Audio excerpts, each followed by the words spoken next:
We are the army of the Mahdi, a Shiite militia agitating for an Islamic state. Their leader, a radical young cleric called Muqtada al-Sadr. In this poor area of Baghdad, he has thousands of followers. Al-Sadr tells them that more moderate Shiite groups are wrong to preach cooperation with the Americans.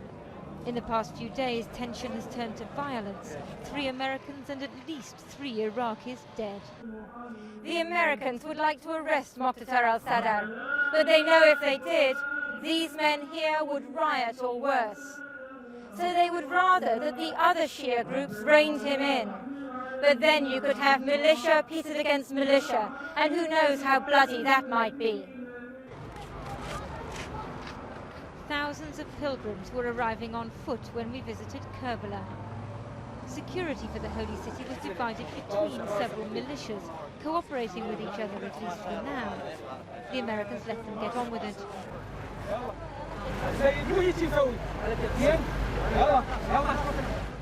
A man protests that he's being unfairly accused of being a Ba'athist loyal to Saddam Hussein. Each militia claims the right to deal with members of the former regime. The Americans' biggest problem is that the militiamen are armed. And every political party, tribal faction and religious group in Iraq has weapons. Muqtada al-Sadr's man in Karbala is stamping security passes for his men. He speaks in veiled threats. If the occupation forces respond to our demands and withdraw from the city of Karbala, then I'm 100% confident that nothing will happen to them. They should go further and leave Iraq entirely. That would make us happy, so we could hunt the Ba'athists and Saddam's Fedayeen. At the moment, they stop us from dealing with the people we suspect, or in fact are certain are agents of the old regime. They prevent us controlling and arresting these people. If we're carrying pistols or rifles to deal with the Ba'athists, occupation forces stop us at the checkpoints. They confiscate our weapons and vehicles and arrest our boys. The Sheikh boasts of unreported attacks on occupation troops in southern Iraq. But when pressed, says it's not his group, but individuals doing it because the Americans harass them.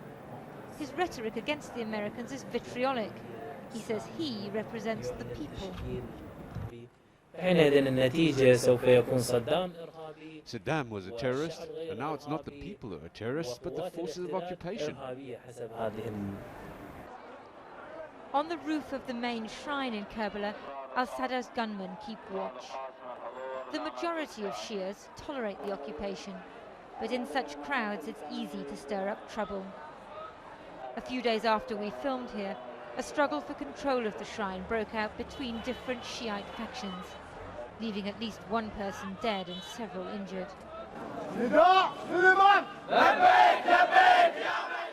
Al-Sadr's men are the Americans' latest problem in Iraq, an increasingly militant force which they suspect is behind some recent attacks on coalition targets. In the south, a different militia has been co-opted by the British. It's an old colonial tactic. If you can't beat them, get them to join you.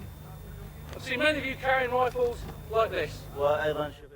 The Royal Green Jackets near the town of Amara are training a new paramilitary police force meant to rise above the loyalties of tribe, political party or religious faction.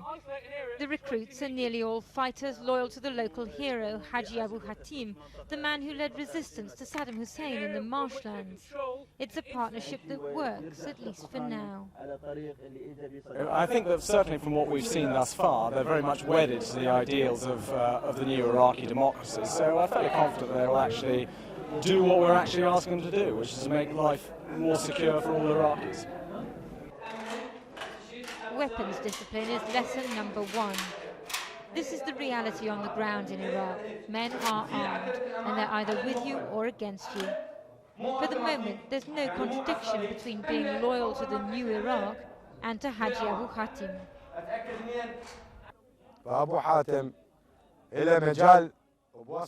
Abu Hatim has a great place among us. He's the father and leader of the struggle for democracy in Amara province and the whole of southern Iraq. We will serve Abu Hatim as military commander until the last drop of our blood. In the end, it comes down to loyalty, to an individual or to the state.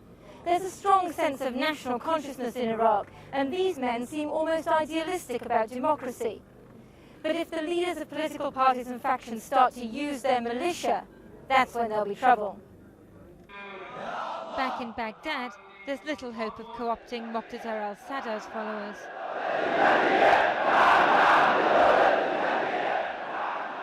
As they gather for Friday prayers, they chant in favour of the Islamic government, which al-Sadr has declared as a challenge to the occupation. If the Americans move in the tanks from the edge of al-Sadr's stronghold, that could provoke a backlash. They might try to use the new Iraqi police, but doing nothing could store up even more problems for the future. Lindsay Hilson, Channel 4 News, Sadr City, Baghdad.